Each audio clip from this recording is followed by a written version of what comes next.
अस्सलाम वालेकुम, नमस्कार, सत श्री अकाल एंड गुड इवनिंग। मैं हूं आरज़ू काज़मी और आप देख रहे हैं पॉइंट ऑफ व्यू। हमारे साथ हैं जी मेजर जनरल अश्विनी सिवाड़ साहब। बहुत शुक्रिया सर कि आज आप आए। Thank you so much. Thank you Arzoo, thank you very much. Sir, नई गवर्नमेंट तो आ गई है पाकिस्तान में। आपने देखा कि प्रेसिडेंट आसिफ अली जरदारी भी आ चुके हैं, लेकिन पाकिस्तान और भारत की अगर हम सिक्योरिटी की बात करें तो आपको क्या लग रहा है? आप लोगों ने अग्नि 5 भी अभी लॉन्च किया है और पाकिस्तान भी जो है उसके लिए अफगानिस्तान की तरफ से काफी थ्रेट्स हैं और अटैक्स भी होते रहते हैं। तो अब आपको क्या लग रहा है कि नई गवर्नमेंट पाकिस्तान की जो है और इंडिया की भी अभी नई गवर्नमेंट आने वाली है, तो इलेक्शंस के बाद तो सिक्योरिटी के ऊपर ज्यादा काम किया जाएगा क्या? देखो, सच्चाई यह है आरजू, भारत अपनी सिक्योरिटी इससे बिल्कुल डिटैच है पाकिस्तान से। हमारा जो ज्यादा बड़ा थ्रेट है भारत को वो चीन से है। और जो हमने अग्नि 5 का टेस्ट किया है, ये अभी नहीं, ये कंटिन्यूस प्रोसेस है। अगर आप देखें कि हमने जो अग्नि सीरीज स्टार्ट की थी 70s के अर्ली पार्ट में, 74 में अग्नि 1 जो उसकी 700 किलोमीटर रेंज थी, 750। उसके बाद अग्नि 4 जो थी उसकी करीब करीब 3000 थी और अग्नि 5 की 5000 है। 2012 में हमने अग्नि 5 को टेस्ट किया था जो कि सिंगल वार हेड थी। अब ये जो हमने टेस्ट की है, ये एक MIRV टेक्नोलॉजी पे है, multiple independently targetable re entry vehicle. इसका मतलब कि जो आप एक ही मिसाइल से नंबर ऑफ वार हेड ले जा सकते हैं और वो अलग अलग जगह पे अलग अलग लोकेशन पे हिट करेंगे और उसमें न्यूक्लियर वार हेड भी हो सकता है। तो ये एक सच्चाई है। इसकी रेंज जो है ये 5000 किलोमीटर है। ये एक गेम चेंजर है, फोर्स मल्टीप्लायर है, क्योंकि ये 5 देशों के पास आज तक ये काबिलियत और क्षमता थी, जो कि P5 है, जिसमें आप यूएस भी है, यूके भी है, फ्रांस भी है और चीन भी है और रूस भी है। अब वो भारत ने भी ये काबिलियत और क्षमता प्राप्त कर ली है। ये जो वेपन सिस्टम है, इसका जो एवियोनिक्स है वो भारत में बना हुआ है। इसका जो बाकी सिस्टम भी है, स्पेशली जो सेंसर वगैरह, वो भी बहुत ही ज्यादा आधुनिक है और वो मेड इन इंडिया है। अब ये सच्चाई है कि ये जो अग्नि 5 है, एक तो इसकी रेंज 5000 किलोमीटर, मतलब कि भारत से इसको चीन का पूरा इलाका कवर होता है और यूरोप का जो ईस्टर्न पोर्शन है। तो जो हमें थ्रेट है चीन से, वो कवर होती है। अब बात आती है कि भारत की न्यूक्लियर पॉलिसी क्या है। देखो, भारत की जो nuclear policy no first use है। ये समझना चाहिए कि अगर कोई देश है वर्ल्ड के अंदर जिसकी नो फर्स्ट यूज है, वो भारत है और किसी हद तक चीन भी है, मगर पाकिस्तान नो फर्स्ट यूज की पॉलिसी नहीं है। अब हमारे पास जब हमने ये नो फर्स्ट यूज है, इसका मतलब हम किसी पर भी न्यूक्लियर हथियार अपनी तरफ से पहल नहीं करेंगे, मगर हमारे पास क्रेडिबल मिनिमम डेटरेंस है। इसका मतलब अगर दुश्मन हमारे ऊपर एक प्रकार से न्यूक्लियर हथियार फायर करता है, तो हम दुश्मन के ऊपर सेकंड स्ट्राइक कैपेबिलिटी रखते हैं। इसका मतलब हम उसके ऊपर सेकंड स्ट्राइक कैपेबिलिटी इतनी पुख्ता रखते हैं कि बहुत ज्यादा नुकसान करेंगे। हम ये सोचते हैं, भारत की सोच ये है कि nuclear weapons are not weapon of war. Nuclear हथियार जो वेपन नहीं है लड़ाई के, ये एक डेटरेंस है। ये एक डेटरेंस के लिए है, इनका इस्तेमाल नहीं होना चाहिए। और इसीलिए भारत की जो पॉलिसी है वो नो फर्स्ट यूज है, मगर हमारे पास क्रेडिबल मिनिमम डेटरेंस है। हम ये बताना चाहते हैं जो भी हमारे पोटेंशियल एडवर्सरी हैं, कि अगर आप न्यूक्लियर हथियार भारत पे फायर करेंगे, तो भारत के पास इतनी काबिलियत और क्षमता है कि आपको सेकंड स्ट्राइक कैपेबिलिटी है और हम आपके ऊपर बहुत ज्यादा नुकसान कर सकते हैं और पाकिस्तान जैसा देश को तो बहुत ही ज्यादा नामो निशान मिटा देंगे। ये एक प्रकार से डॉक्ट्रिन है।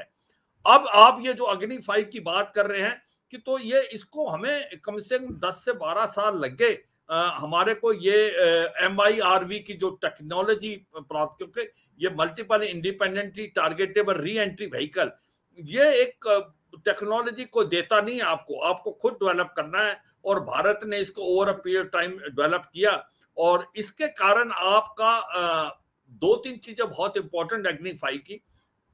एक तो इसकी रेंज 5000 किलोमीटर है, दूसरा एक मिसाइल मल्टीपल वार हेड ले जाएगी, तीसरा इसको डिटेक्ट करना मुश्किल है, चौथा कि जब इसके मल्टीपल वार हेड इसके नीचे आते हैं आउटर स्पेस से जाके इनर स्पेस में, तो उनकी 4 to 5 मैक्स से भी ज्यादा स्पीड है, इसलिए उनको इंटरसेप्ट करना बड़ा मुश्किल है। इसके साथ साथ ये एक्यूरेसी इसकी जो है ऑलमोस्ट 100% है अपने टारगेट को हिट करने की। तो ये सच्चाई है, ये गेम चेंजर है जो अग्नि 5, ये हमारा जो मिशन है दिव्यास्त्र, उसके तहत हमने अग्नि 5 बनाया है। मगर हमारी जो पॉलिसी नो फर्स्ट यूज की बिल्कुल अभी तक बरकरार है और हम उसको बरकरार रखेंगे।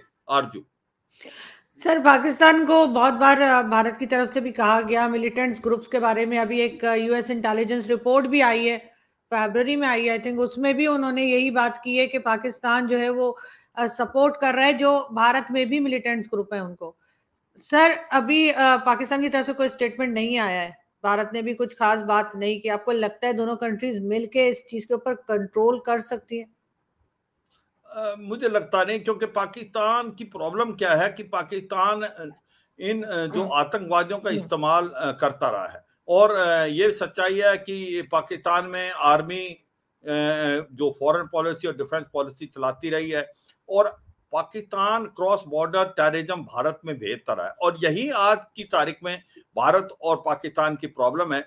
भारत ने ये साफ सुथरे शब्दों में पाकिस्तान को बता दिया है कि जब तक आप क्रॉस बॉर्डर टेररिज्म बंद नहीं करेंगे, टॉक्स और terrorism can not go hand to hand. तो ये सच्चाई है कि पाकिस्तान को ये समझना पड़ेगा, अगर पाकिस्तान भारत के साथ अच्छे रिलेशन बनाना चाहता है, और मुझे लगता है उसको सोच विचार होगा, क्योंकि अभी पाकिस्तान की जो इकोनॉमी हालात, जैसे आरजू आपको पता है, आपने बताया कि जो नई गवर्नमेंट बनी है, एक कोलिशन गवर्नमेंट है जो शहबाज शरीफ उसके प्राइम मिनिस्टर हैं, मगर आपको पता है कि फ्री एंड फेयर इलेक्शन नहीं थे, ये मैंडेट कहीं ना कहीं इमरान खान के लिए था, ये एक स्टोलन मैंडेट है।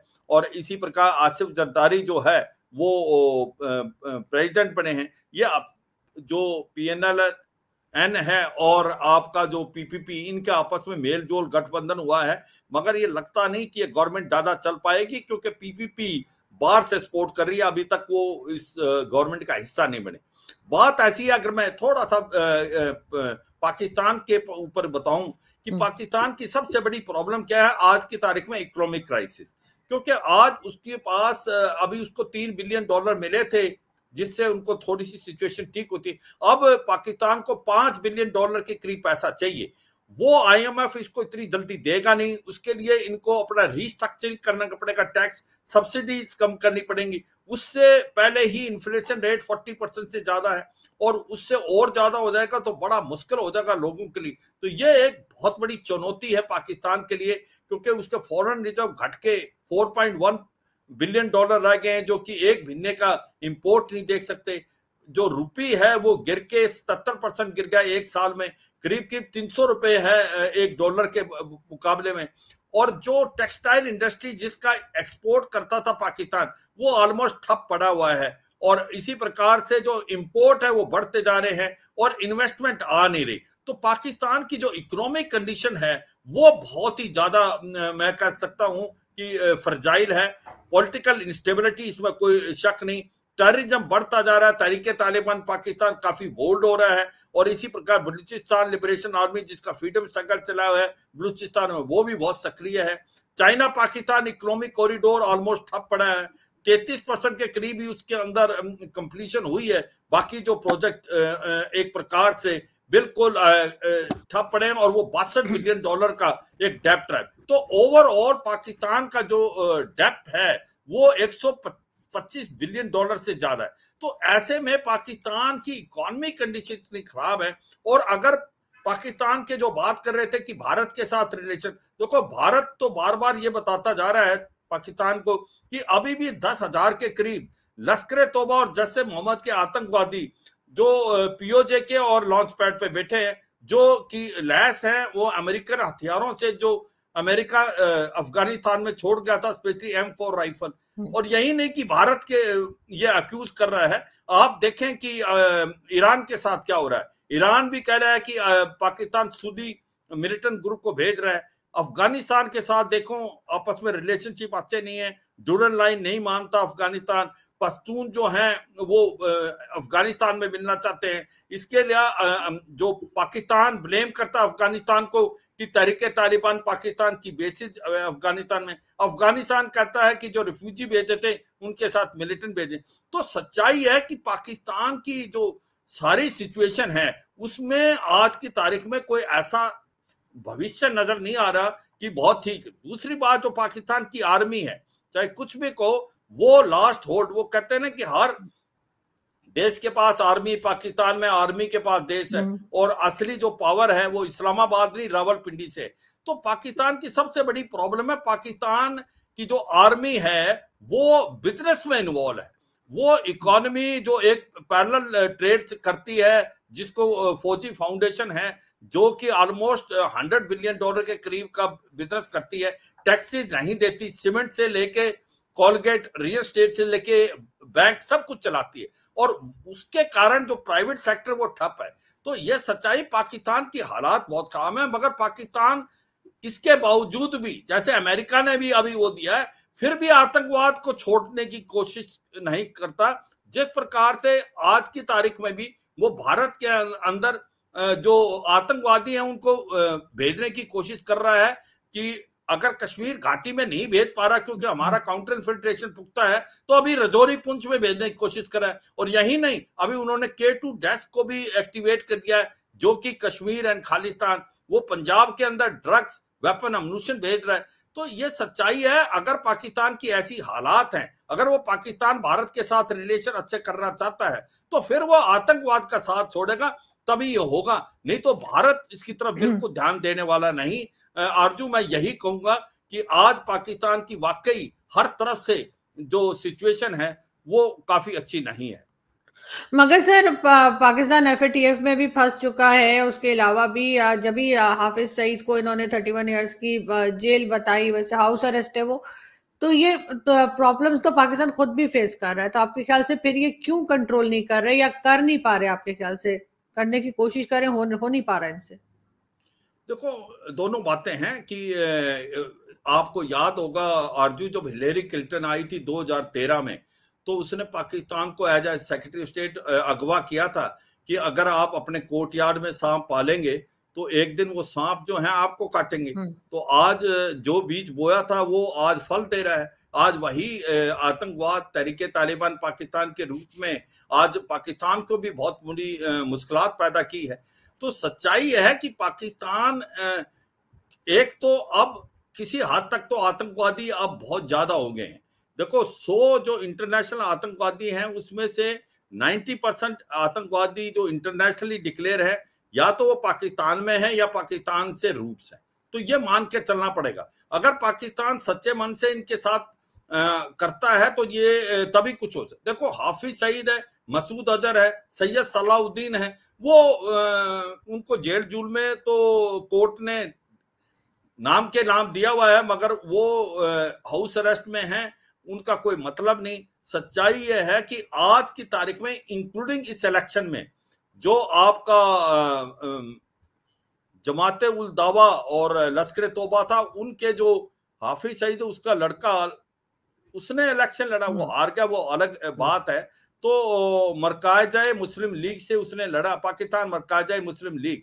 तो पाकिस्तान, और वो एक प्रकार टेररिज्म को आप ये कहो पॉलिटिक्स में लेके आ रहे थे। वो अलग बात है कि आज पाकिस्तान का अवाम जाग गया है, वो इनको वोटें नहीं देता। मगर पाकिस्तान की जो एक्चुअल प्रॉब्लम है, पाकिस्तान की आर्मी है, वो ये चीज नहीं करने दे रही। वो इस आतंकवाद का इस्तेमाल कर रही है, और आज किसी हद तक वो आतंकवाद उनके हाथों से भी निकल गया है, वो बहुत ज्यादा हो गया है। मगर ये सच्चाई है, जब तक पाकिस्तान की आर्मी आतंकवाद का खिलाफ एक्शन नहीं लेगी, स्पेशली जो कि भारत की तरफ भेज रहे हैं, मुझे लगता नहीं कि भारत और पाकिस्तान के रिलेशन अच्छे हो सकते हैं। और ये सच है, भारत ही उंगली नहीं उठा रहा। ये आपने ठीक बोला अर्जू, ये अमेरिका की रिपोर्ट है, उसमें साफ बताया जा रहा है कि अभी भी पाकिस्तान के अंदर बहुत आतंकवादी बैठे हैं जो कि भारत के अंदर घुसने की कोशिश कर रहे हैं।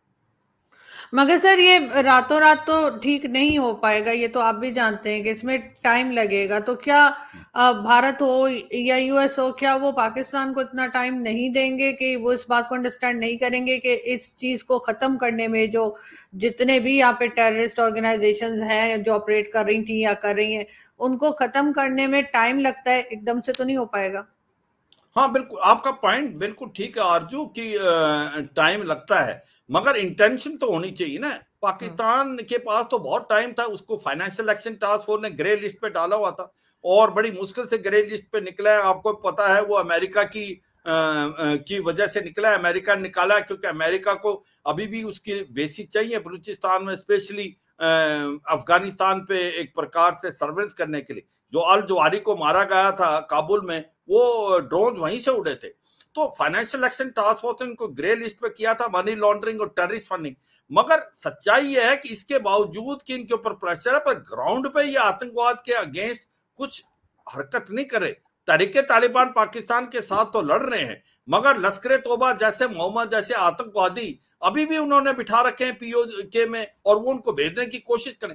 तो इंटेंशन नहीं है। पाकिस्तान की आर्मी जो है, it is using terrorism as a state instrument. जब तक ये आप बंद नहीं करेगा पाकिस्तान, तब तक रिलेशन इंप्रूव नहीं हो सकते। कहने का कोई फायदा नहीं है, कहना कि आरजू की समय देना चाहिए। मुझे लगता है बहुत ज्यादा समय दे चुके हैं, पर पाकिस्तान ने कोई भी पॉजिटिव कदम नहीं लिया, बल्कि इनका इस्तेमाल वो कर रहा है। और मुझे यही है प्रॉब्लम पाकिस्तान की डीप स्टेट, चाहे वो पॉलिटिक्स हो पाकिस्तान की या इकोनॉमी हो। जब तक पाकिस्तान की पॉलिटिक्स में आप देखें, आज लोग खड़े होने लगे हैं, वो कहने लगे हैं कि ये इलेक्टेड गवर्नमेंट नहीं है, सिलेक्टेड है, ये एक फेयर एंड फ्री इलेक्शन नहीं थे, और इमरान खान को एक प्रकार से इनडायरेक्टली ये मैंडेट मिला है, और वो बोलते हैं शहबाज शरीफ और नवाज शरीफ को वोट चोर वोट चोर। तो ये सच्चाई है कि ये आज अवाम जाग गया, मगर पाकिस्तान की आर्मी का बड़ा होल्ड है, और उसके कारण आतंकवाद जिसके ऊपर उनको नकल कसनी चाहिए, मुझे नहीं लगता कि पाकिस्तान की आर्मी इसकी तरफ कोई ध्यान दे रही है। यही एक सबसे बड़ी प्रॉब्लम है। जब तक आतंकवाद को भेदना बंद नहीं करेगा पाकिस्तान की आर्मी, तब तक मुझे लगता नहीं कि कोई रिलेशन इंप्रूव हो सकते हैं। इसके लिए टाइम क्या, इनका इंटेंशन ही बिल्कुल नहीं है ठीक। और दूसरा, पाकिस्तान की प्रॉब्लम क्या हो गई है, फौज पॉलिटिक्स में भी इन्वॉल्व है। पाकिस्तान की जो फौज वो इकोनॉमी में इन्वॉल्व है। किसी देश की फौज इकोनॉमी नहीं चला सकती, किसी देश की फौज पॉलिटिक्स नहीं कर सकती। फौज वही अच्छी है जो कि एक प्रकार से अपने बॉर्डर पे अपनी बॉर्डर की हिफाजत करे, और तभी देश चलता है। तो बदकिस्मती है पाकिस्तान की कि पाकिस्तान की जो डीप स्टेट है वो इन्वॉल्व है हर चीज में, और इसके कारण ही पाकिस्तान की ये प्रॉब्लम है। अब ये कैसे गवर्नमेंट जो आई है शहबाज शरीफ की निकलती है, ये तो समय ही बताएगा, मगर कुछ लग नहीं रहा। ऐसा लगता है कि अगर इकोनॉमी नहीं संभली तो एक सिविल वार जैसी सिचुएशन पाकिस्तान में पैदा हो सकती है, क्योंकि रेट्स बहुत हाई हैं, इन्फ्लेशन रेट बढ़ता जा रहा है, और इसके बाद डिफॉल्ट होने के चांसेस हैं। देखें आप, श्रीलंका से लेसन सीखें। श्रीलंका की हालात एक समय बड़ी खराब थी, मगर वो भारत ने उसको $4 बिलियन के करीब लोन दिया, और आज वो रिवाइवल ट्रैक पे। मगर पाकिस्तान के मुझे आसार नजर नहीं आ रहे कि वो रिवाइव कर पाएगा। अगर नहीं कर पाया तो फिर पाकिस्तान का इकट्ठा रहना बड़ा मुश्किल है। सिविल वार जैसी सिचुएशन पैदा हो सकती है। उसके अंदर खैबर पख्तूनख्वा, बलूचिस्तान, सिंध और पंजाब अलग अलग बन सकते हैं। ऐसा भी हो सकता है अगर ये अब कोई प्रीएम्प्टिव और करेक्टिव मेजर नहीं लिए। अगर ले गए, अगर ये फाइनेंशियल एक्शन टास्क फोर्स ने इनको लोन दे दिया, उस लोन का सही इस्तेमाल किया, तो फिर मुझे लगता है ये इस सिचुएशन से हो सकता है निकल जाए। आरजू बिल्कुल सर, हो सकता है कि इसमें से निकल जाए, लेकिन उसके लिए खैर फंड तो इन्हें मिल जाएगा, क्योंकि आईएमएफ वाले जो है पाकिस्तान के विजिट पर भी हैं और वो देख रहे हैं कि किस तरह से ये चीजें चलेंगी। मगर सर लास्ट में मैं ये जरूर पूछना चाहूंगी कि ये जो यूएस की इंटेलिजेंस रिपोर्ट है, क्या इसके पीछे आपके फॉरेन मिनिस्टर साहब का नाम लिया जा रहा है कि जी भारत ने ऐसी रिपोर्ट जो है वो उनसे पब्लिश करवा दी है? क्या ये सही है? देखो आरजू, ये कहना तो बहुत ही बड़ी बात होगा कि क्या हम अमेरिका को ये सोचे कि वो करेगा जो भारत कहता है।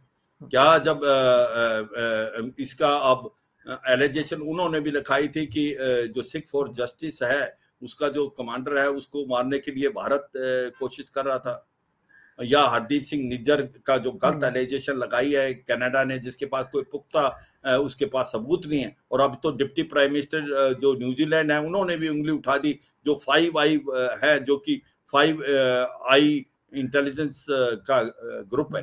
बात ऐसी है कि पाकिस्तान को समझना चाहिए कि भारत का कोई ऐसा से नहीं है, अमेरिका वही करेगा जो अमेरिका को ठीक लगता है।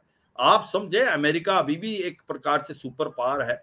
अगर भारत इतना इन्फ्लुएंस कर सकता है अमेरिका के लिए, तो फिर तो बहुत बड़ी बात होगी। फिर तो इसका मतलब यह है कि भारत आज अमेरिका के साथ खड़ा हुआ है, अमेरिका भारत को बहुत बड़ा महत्व दे रहा है। पर मुझे लगता नहीं कि जो अमेरिका वो करेगा जो भारत चाहता है। भारत अपना नजरिया है, भारत ने अपना व्यू पॉइंट जरूर दिया है, भारत ने पुख्ता इंटेलिजेंस दी है, भारत ने एविडेंस दिया है अमेरिका को। मगर यही नहीं कि भारत के कहने से, अमेरिका का अपना बहुत बड़ा इंटेलिजेंस नेटवर्क है, CIA है, उसका नेटवर्क पूरे वर्ल्ड के अंदर है, उसकी कमांड है, सेंट्रल कमांड को पाकिस्तान को देखता है, और जो पेस्कॉम है वो भारत देखता है। तो मुझे ऐसा नहीं लगता कि भारत के कहने से ही अमेरिका ने कर दिया। अमेरिका के अपने बहुत ज्यादा एक प्रकार से पहलू हैं, उसके पास हर कोई एक प्रकार कहेंगे कि तरीके हैं वो पता लगाने के, उसको इंटेलिजेंस भी है, वो CIA भी है, उसके बाद उसके जो एक प्रकार से बाकी जो इंटेलिजेंस है 5I का भी हिस्सा है ये। तो मुझे नहीं लगता कि वो भारत के कहने पे करेंगे। पर भारत ने जब भी कोई इंटेलिजेंस दिया है US को, तो वो पुख्ता दिया है, उसका प्रूफ दिया है, और वो उससे वो आगे बढ़ सकते हैं। पर ये कहना कि भारत ने बहुत इन्फ्लुएंस करके पाकिस्तान के ऊपर प्रेशर डालने की कोशिश करा है, तो मुझे लगता है ये नहीं, ये तो सारा वर्ल्ड जानता है। देखो सच्चाई है कि अभी पाकिस्तान को एक बात समझनी पड़ेगी, वो भारत की तरफ उंगली उठाना बंद करे, क्योंकि भारत तो आपको बता रहा है, शीशा दिखा रहा है। Financial action task force grey list में डालती, वो भारत ने नहीं किया, सबको पता मनी लॉन्ड्रिंग और टेररिस्ट फंडिंग है। आप आज ईरान बोलता है कि भाई आप जिस प्रकार से सुन्नी मिलिटेंट भेज रहे हो, अफगानिस्तान बोल रहा है। तो ये सच्चाई है, पाकिस्तान को समझना चाहिए। पर मुझे लगता नहीं कि ये जो एलिगेशन है वो बिल्कुल गलत है। भारत अपनी तरफ से बिल्कुल फुल प्रूफ एविडेंस देता है, और दिए भी होंगे अमेरिका को। मगर अमेरिका एक सुपर पावर है, उसके पास और बड़े तरीके हैं, साइबर है, स्पेस है, आर्टिफिशियल इंटेलिजेंस है, और उसके बाद उसके ग्राउंड पे इंटेलिजेंस है। उनको देख के और तभी वो कोई ना कोई नतीजे पे पहुंचता है, ना कि भारत के इन्फ्लुएंस से उसने कुछ ऐसा किया है। आरजू बिल्कुल ऐसा ही है सर, लेकिन बहरहाल पाकिस्तान में और भारत में हर तरह की बात की जाती है, एक दूसरे के ऊपर एलिगेशंस भी होती हैं, तो ऑब्वियसली लोग ये बात भी कर रहे थे। Thank you so much sir कि आज आपने ज्वाइन किया। आई होप कि जल्दी आपसे फिर मुलाकात होगी। Thank you Arzoo, thank you very much, wish you all the best. Thank you.